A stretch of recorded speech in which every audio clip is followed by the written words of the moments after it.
The question is, the area of a rectangle is 208 centimetre square and आपको एक, अब जो क्वेश्चन है थोड़ा सा अलग सा है।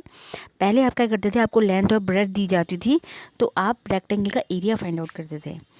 आज आपका क्वेश्चन कुछ अलग है, इसमें आपको रेक्टेंगल का एरिया तो दिया है और उसके साथ लेंथ भी दी है, तो आप ब्रेथ कैसे निकालोगे। मतलब उसका एरिया दिया हुआ है, लेंथ दी है, आपको उसकी ब्रेथ निकालनी। ब्रेथ मीन्स होती है चौड़ाई निकालनी।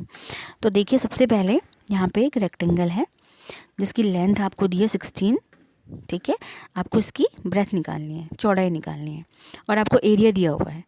तो इसके लिए आप क्या करेंगे, फॉर्मूले में इसको फॉर्मूला देखिए, as we know area of rectangle is L into B, है ना। हमें पता है रेक्टेंगल का एरिया होता है A into B, sorry L into B, यानी length into breath.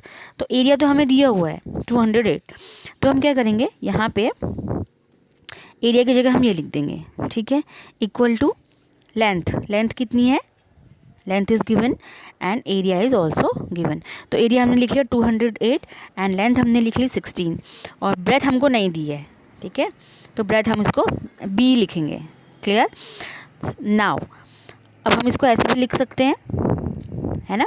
16 into B is equals to 208।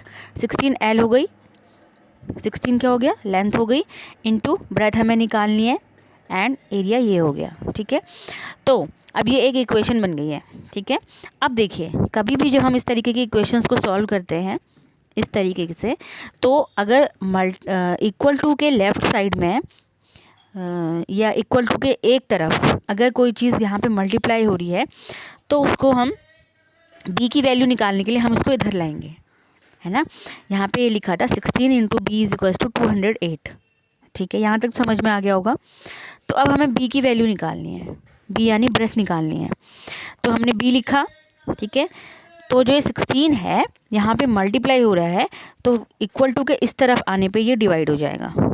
Same as अगर यहाँ पे कोई चीज़ प्लस में होती, यानी कि इस तरफ, तो इक्वल टू के इस तरफ आने पे वो माइनस का हो जाती। क्यों, क्योंकि इसको ये भी एक सिंप्लीफिकेशन का रूल है, ठीक है। सिंप्लीफाई करने का एक रूल है। अगर कोई चीज़ इक्वल टू के इस तरफ होती है या किसी भी तरफ होती है, अगर उसको हम दूसरी तरफ लाते हैं, तो अगर वो मल्टीप्लाई में है तो यहाँ नीचे आकर डिवाइड हो जाएगी। तो हमें b की वैल्यू फाइंड आउट करनी है। तो 208 अपॉन 16, तो इसको हमने कट किया, लास्ट में आंसर आया 13 सेंटीमीटर।